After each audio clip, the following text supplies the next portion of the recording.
వార్షికోత్సవం సందర్భంగా Meenakshi test tube baby centre Guntur నందు ఐవీఎఫ్ ట్రీట్మెంట్ పై 40 to 50% రాయితీ.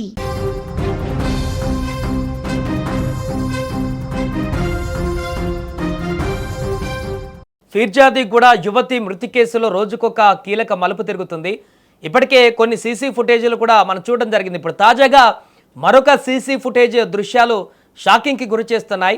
అర్ధరాత్రి నగ్నంగా అసలు తేజస్విని ఎందుకు పరిగెత్తింది? అక్కడ పరిగెత్తినటువంటి సమయంలో కొన్ని నిమిషాల పాటు సీసీ కెమెరాలో కనిపించకుండా టెంపుల్ వెనకకు వెళ్ళినట్టుగా కనిపిస్తున్నటువంటి దృశ్యాల్లో అసలు ఆ కొన్ని నిమిషాలు ఆ టెంపుల్ వెనక ఏం చేసింది? తేజస్విని కంటే ముందే ఒక యువకుడు కూడా అక్కడ పరిగెడుతున్నటువంటి దృశ్యాలు సీసీ కెమెరాలో చాలా స్పష్టంగా మనకు కనిపిస్తున్నటువంటి సందర్భంగా ఉంది.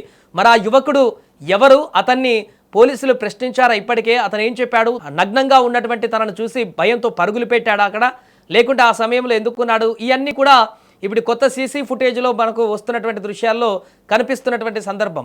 ముఖ్యంగా ఇప్పుడు తాజాగా వచ్చినటువంటి ఈ యొక్క సీసీ ఫుటేజ్ని కనుక మనం పరిశీలిస్తే అక్కడ చూడొచ్చు, మొదట ఆ అబ్బాయి పరిగెత్తుకుంటూ వెళ్ళిపోయిన తర్వాత వెనక అతను ఆమె నగ్నంగా తేజస్విని వస్తున్న సందర్భంలో భయపడి ముందు ఒక అబ్బాయి పారిపోయాడు. ఆ తర్వాత తను నేరుగా ఆ తేజస్విని ఈ టెంపుల్లోకి రావడం జరిగింది. సో కంప్లీట్గా ఈ టెంపుల్లోకి వచ్చిన తర్వాత అక్కడ గేట్ తీసేటువంటి ప్రయత్నం చేసింది, టెంపుల్ గేట్ని. కానీ అక్కడ గేట్ ఓపెన్ కాకపోవడంతో మరలా టెంపుల్ వైపుకి వెనక సైడు పరిగెత్తుకుంటూ వెళ్ళిపోయినటువంటి దృశ్యాలు ఇక్కడ సీసీ ఫుటేజ్లో మనకు కనిపిస్తున్నాయి. అయితే అక్కడికి వెనక్కి వెళ్ళిన తర్వాత, టెంపుల్ వెనక్కి వెళ్ళిపోయిన తర్వాత మరలి ఇక్కడ ముందున్నటువంటి సీసీ ఫుటేజ్లోకి రావడానికి ఎగ్జాక్ట్గా ఒక 2 నుంచి 3 నిమిషాల సమయం పట్టింది. ఆ 2-3 నిమిషాల సమయంలో తేజస్విని ఆ టెంపుల్ వెనక ఏం చేసింది? అప్పుడే ఆ విగ్రహాన్ని, అక్కడ ఉన్నటువంటి అమ్మవారి విగ్రహాన్ని దొంగిలించిందా? అప్పుడే తీసుకువెళ్ళిందా? లేకుంటే ఆ 2-3 నిమిషాల పాటు అక్కడ ఏం చేసిందనేటువంటి అనుమానాలు కూడా ఇప్పుడు వ్యక్తమవుతున్నటువంటి పరిస్థితి నెలకొంది. ఏదేమైనా ఫిర్యాదిగూడలో చోటు చేసుకున్నటువంటి ఘటన అనేక అనుమానాలనే కాదు, అక్కడ స్థానికులను కూడా భయభ్రాంతులకు గురి చేస్తున్న పరిస్థితి. ఒక యువతి సాఫ్ట్వేర్ ఇంజనీర్గా పనిచేసి చాలా ఉన్నతమైనటువంటి ఉద్యోగంలో బెంగళూరులో చేసినటువంటి ఆ యువతి, అది కూడా 1,00,000 రెంట్ ఉండేటువంటి ఒక ఫ్లాట్లో అద్దెకు ఉండేటువంటి యువతి, మెచ్యూరిటీగా కనిపిస్తున్నటువంటి ఫ్యామిలీలో ఉండి ఈ యువతి ఆ రకంగా అర్ధరాత్రి పరిగెత్తుకుంటూ వెళ్ళడము, నగ్నంగా అక్కడ విగ్రహాన్ని కూడా దొంగిలించి పరిగెత్తి చెరువులోకి దూకడము, ఆ తర్వాత విగ్రహం మాయమైపోవడం. గంటల వ్యవధిలోనే ఆమె తేజస్వి అక్కడ, ఎందుకంటే అక్కడ పబ్లిక్గా చూశారు, నగ్నంగా పరిగెడుతూ చెరువులోకి దూకింది కూడా అక్కడ చూశారు. అక్కడ ఉన్నటువంటి యువకుడు కానీ మిగతా వారు చూశారు దూకేది.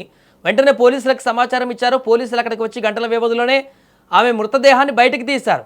విగ్రహాన్ని మాత్రం అప్పటి నుంచి ఎవరు కనిపెట్టలేనటువంటి పరిస్థితి. అసలు విగ్రహం ఏమైపోయింది? విగ్రహం మాయమైపోయిందా, లేకుంటే ఏమి జరిగిపోయింది? అక్కడ వేరే వ్యక్తులు వచ్చేటువంటి అవకాశం అయితే కనిపించట్లేదు. ఎందుకంటే ఆమె పరిగెడుతూ చెరువులో దూకేదైతే అక్కడ అబ్జర్వేషన్ చేస్తున్నారు. ఈ విజువల్లో చూస్తున్న దాన్ని బట్టి చూస్తే ఒక యువకుడు భయపడుతూ పరిగెడుతున్నటువంటి విజువల్ కనపడుతుంది ఆమెను చూసి.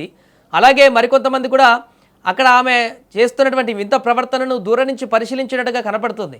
ఆమె చెరువులోకి దూకింది విషయం కూడా వెనక నుంచి ఇలా ఆ యువకులు ఇలా పరిగెడుతుంది ఏంటి, ఈ అమ్మాయి ఏమైందని చెప్పేసి భయాందోళనతోటి ఆమెను చూడడం చేతనే ఆమె దొరికిన విషయం వెంటనే తెలిసింది. గంటల వ్యవధిలో వచ్చి ఆమె మృతదేహాన్ని గాలించారు. కానీ ఆ విగ్రహం ఎక్కడ పోయిందో తెలియట్లేదు. అక్కడ ఎన్డీఆర్ఎఫ్ బృందాలు కానీ స్పెషల్ బృందాలు కానీ అక్కడ చెరువులో దొరకబట్టడానికి ప్రయత్నాలు చేసినా కూడా ఇప్పటివరకు విగ్రహం బయటికి రాలేదు. ఇది ఒక మాయలా కనిపిస్తుంది. అసలు ఏమైపోయింది విగ్రహం అనేటువంటి ఒక ఆందోళన కూడా ఇప్పుడు వ్యక్తమవుతుంది. ఈ మిస్టరీలన్నిటికీ కూడా సమాధానం బయటికి ఎప్పుడు వస్తుందనేది కూడా స్థానికులు ఆందోళన చెందుతున్నారు. అసలు రాత్రుల్లో ఏం జరుగుతుంది, ఎలాంటి కార్యక్రమాలు జరుగుతున్నాయి ఇక్కడ అనేటువంటి భయం కూడా కలుగుతుంది. కాబట్టి ఇప్పుడు తాజాగా ఈ ఘటనకు సంబంధించినటువంటి చర్చ అక్కడ ఉన్నటువంటి ఏరియాలో అయితే మరింత ఉద్రిక్తతకు దారితీస్తుంది. వారి ఆందోళనకైతే దారితీస్తుంది స్థానికులకి. ఎందుకంటే మిస్టరీని తొందరగా సాల్వ్ చేస్తే వారు ప్రశాంతంగా బ్రతకడానికి అవకాశం ఉంటుందనేటువంటి విషయాన్ని చెప్తున్నారు చాలామంది భయాందోళనతోటి. కాబట్టి ఇప్పుడు వచ్చినటువంటి సీసీ ఫుటేజ్లో కూడా చాలా క్లియర్గా కనిపిస్తుంది. గుడి వెనుకకు వెళ్ళినటువంటి ఆ తేజస్విని, నగ్నంగా వెళ్ళినటువంటి తేజస్విని 2-3 నిమిషాల వరకు మళ్ళీ ముందుకు రాలేదు. ఆ 2-3 నిమిషాల్లో ఆ టెంపుల్ వెనక ఏం చేసింది? అటువైపు కూడా ఇంకేమన్నా కెమెరాలు ఉన్నాయా? బ్యాక్ సైడ్ నుంచి కెమెరాలు ఉంటే ఆ విజువల్స్ కూడా బయటికి తీసుకువస్తే అక్కడ విగ్రహం మాత్రం దొంగిలించిందా, లేకుంటే ఆ 2-3 నిమిషాల పాటు ఏమైనా పూజలు చేసిందా, అక్కడ ఏం జరిగింది అనేది కూడా తెలియాల్సి ఉంది. ఏదేమైనా రోజుకొక మలుపు తిరుగుతున్నటువంటి తేజస్విని కేసులో ఇప్పుడు బయటపడ్డటువంటి ఈ సీసీ ఫుటేజ్ అనేది సరికొత్త అనుమానాలకు దారితీసింది.